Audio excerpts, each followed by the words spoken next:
Have you ever been in a room full of noise, but the loudest sound was inside your own head? We live in a world that celebrates hustle and rewards noise. But what if the real strength lies in stillness? What if peace isn't something we chase, but something we return to? Today, we're not going to talk about how to control your thoughts. We're going to talk about why you don't need to. Because when thoughts slow down, the soul starts to speak.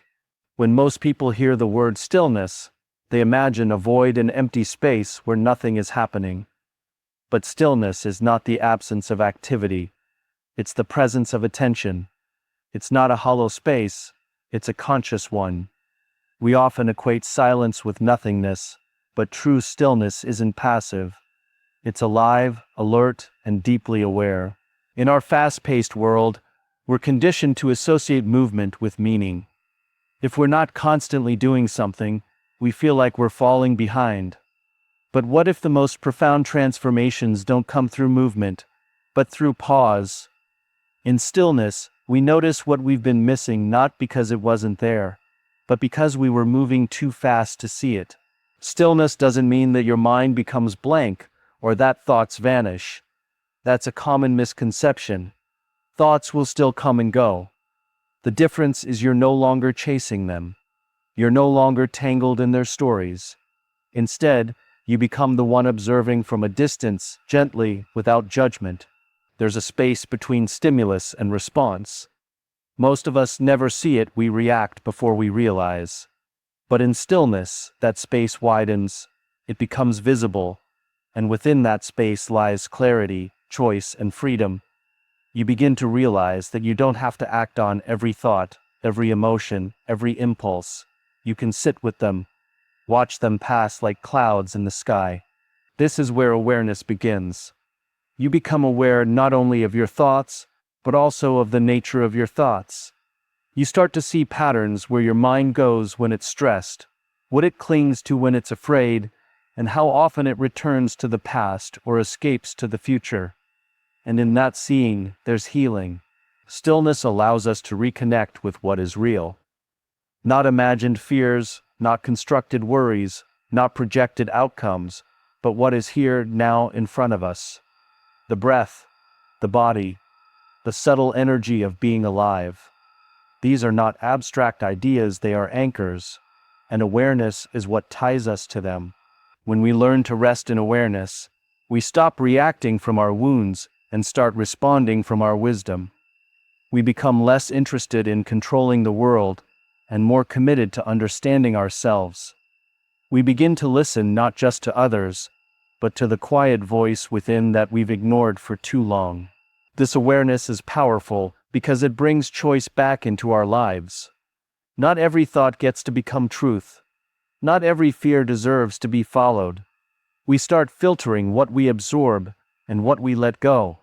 And the more we practice stillness, the more discerning we become. Awareness turns chaos into insight. The beauty of this shift is that it doesn't require a perfect environment. You don't need a retreat in the mountains or hours of meditation. You just need moments where you pause, notice, and allow. And in those moments, awareness grows. It grows quietly, it grows patiently, but it changes everything. Stillness, then, is not a passive state we enter. It is an active presence we embody. It is not about doing nothing, it is about being fully here. Fully alive to what's happening within us. Fully aware of what we feel, what we think, and how we move through the world. We grow up believing our mind is the boss. It plans, it analyzes, it criticizes, and we listen almost blindly. Whatever it says, we follow.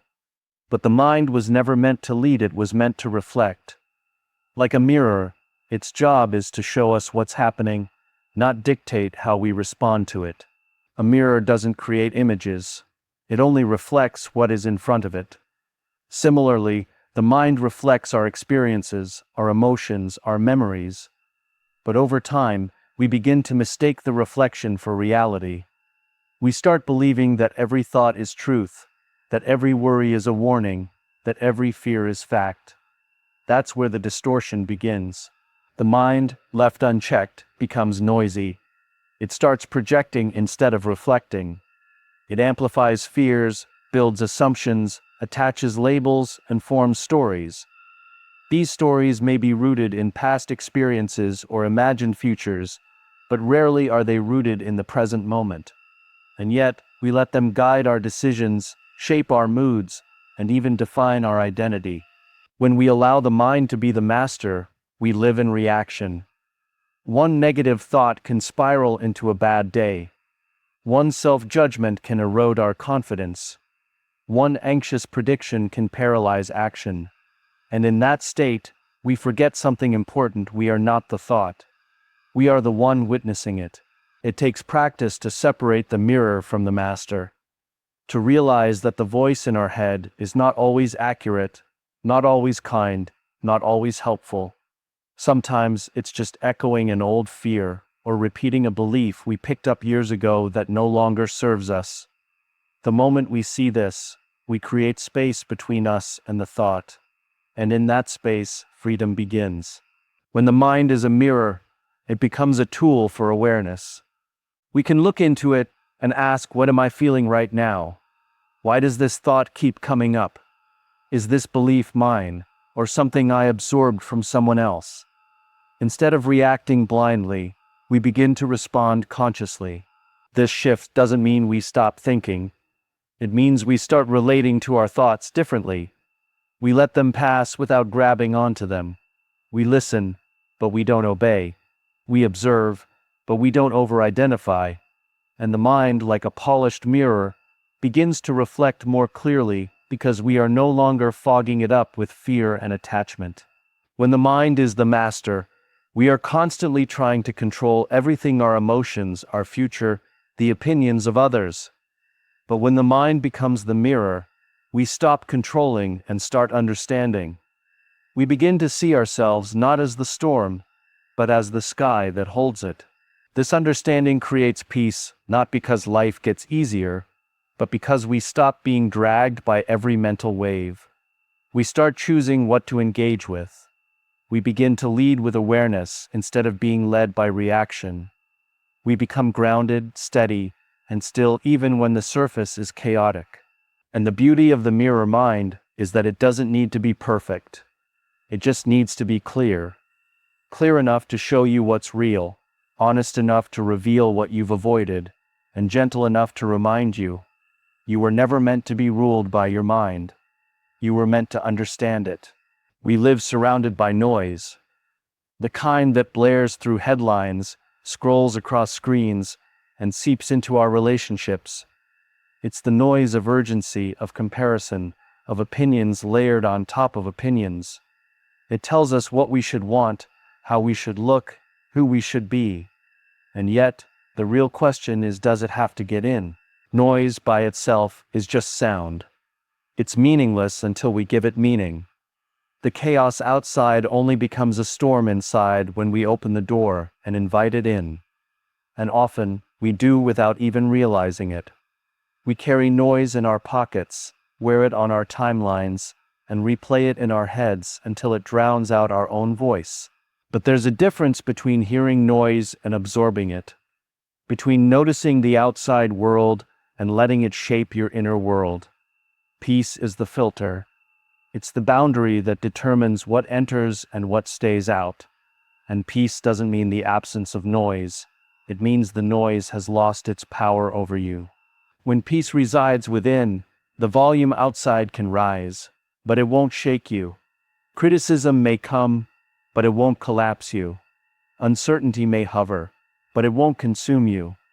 That kind of peace is not given by the world, so the world cannot take it away. It's built, moment by moment, through awareness, presence, and trust in yourself. External noise often gains strength from internal confusion. When we're unsure of who we are, we start looking outward for validation. When we don't know what we value, we borrow others' values. When we don't trust our path, every voice around us feels like a warning. But when the inner world is aligned, the outer world loses its ability to control us.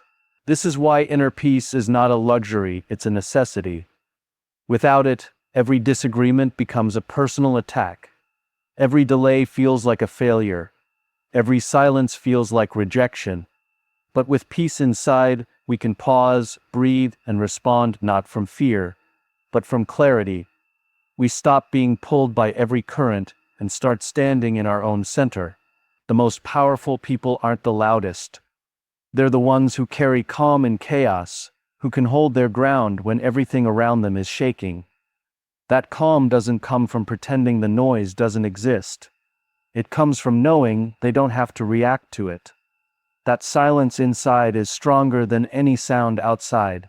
It's not that noise won't affect you, it will. You'll feel it, hear it, notice it. But it won't decide for you. It won't dictate your self-worth or your peace of mind. Because something deeper is anchoring you. A place within that doesn't flinch, doesn't rush, and doesn't need to prove itself. Inner peace turns down the volume of the world. It creates a space where you can listen not to the noise, but to what's underneath it. Your truth, your values, your sense of direction. And in that space, the opinions of others become information, not instruction. The chaos becomes background, not blueprint. The world doesn't owe you quiet. It may never get softer, but you can grow quieter within. You can build a stillness that doesn't resist the noise, but renders it powerless not because the noise stopped, but because you no longer need to fight it. Clarity is often mistaken for certainty, but they're not the same. Certainty seeks control, clarity seeks understanding. And clarity doesn't come from overthinking, it comes from stillness. When the mind quiets down, when the racing slows, and when we stop trying to force answers, choices begin to reveal themselves. Most of our worst decisions aren't made in stillness, they're made in haste, in fear, in reaction. We rush to respond, rush to fix, rush to feel better. But rushing muddies the waters. When the mind is full of noise, even simple decisions feel heavy. We second guess, we loop thoughts, we become paralyzed by options. But when thought becomes still, direction begins to surface. Still thoughts don't mean no thoughts. They mean thoughts that are not frantic, not fighting for dominance, not fueled by panic. It's a mental space where awareness replaces urgency. In that quiet, the emotional charge drains out, and what's left is presence. From presence comes perspective, and from perspective comes choice, conscious, measured, true. It's hard to make clear choices when the mind is trying to protect us from every possible outcome. It throws up scenarios, warnings, fears. It rehearses futures that haven't happened and regrets that never had closure. We mistake this overanalysis for wisdom, but it's just noise in disguise. Clarity doesn't come from predicting the future. It comes from being deeply honest in the present. When the mind is still, we can separate the real from the imagined. We start asking better questions, not, what if everything goes wrong? But, what aligns with who I am? Not, how do I avoid discomfort? But, what decision honors what matters most? Stillness allows us to move beyond fear-based thinking and into value-based decision-making.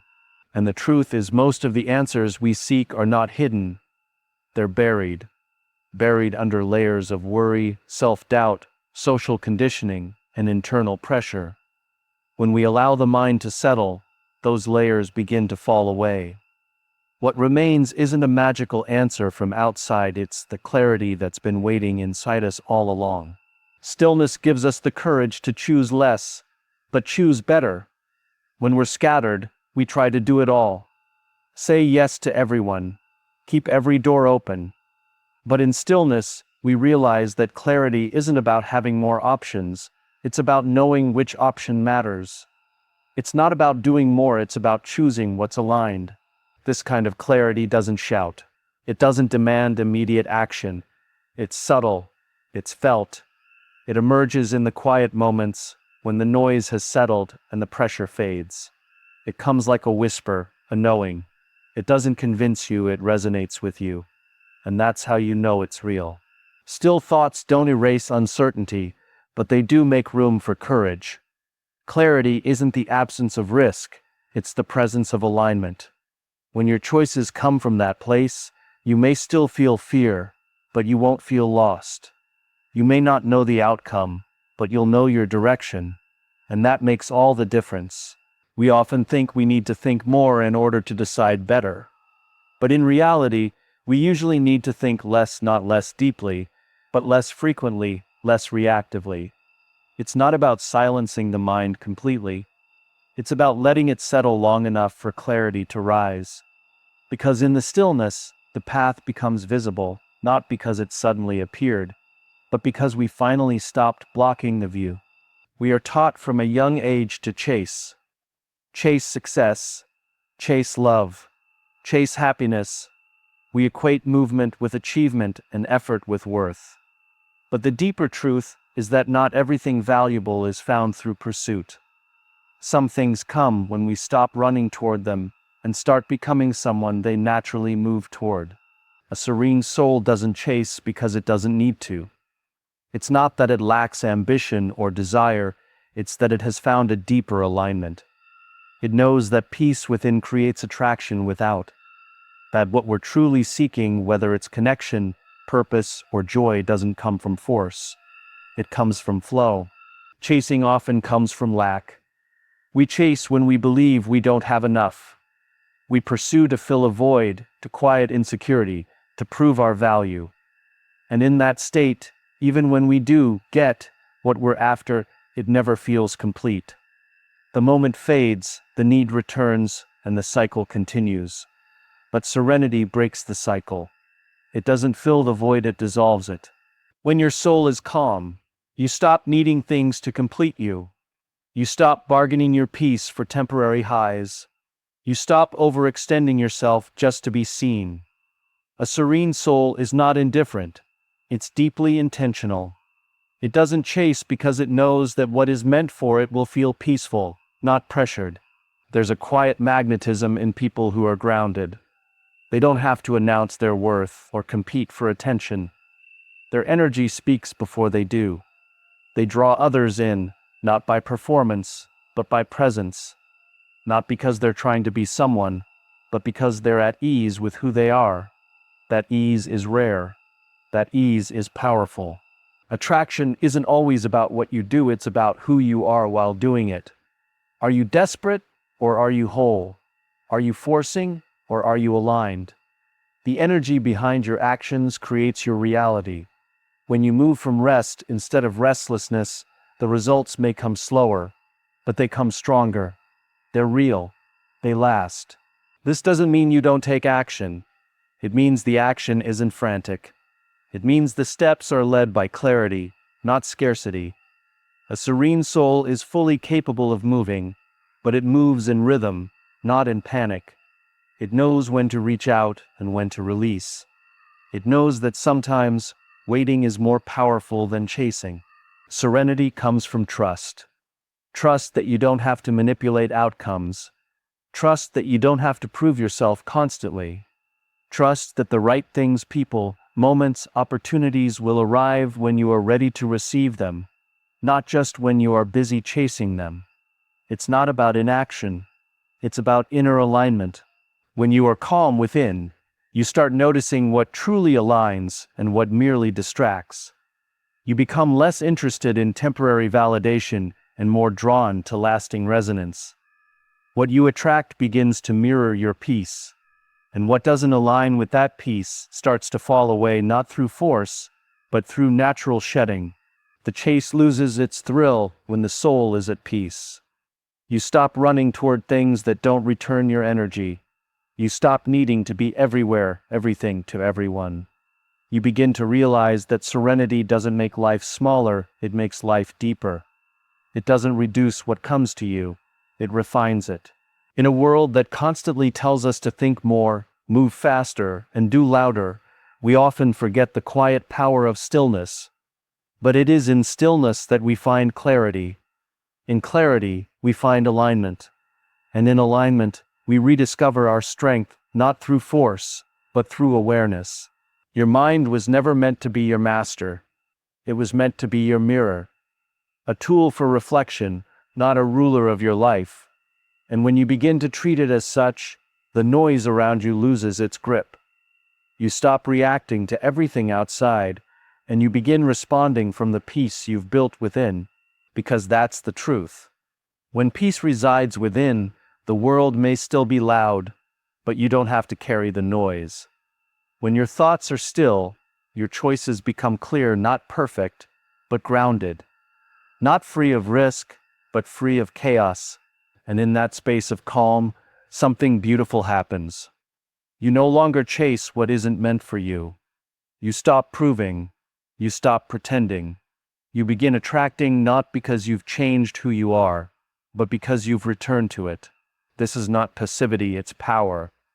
The kind of power that doesn't need attention to feel valuable. The kind that doesn't shout, but still speaks volumes. The kind that isn't driven by fear, but rooted in presence. A still mind, a clear path, a quiet soul, a life that doesn't need to scream to feel fulfilled.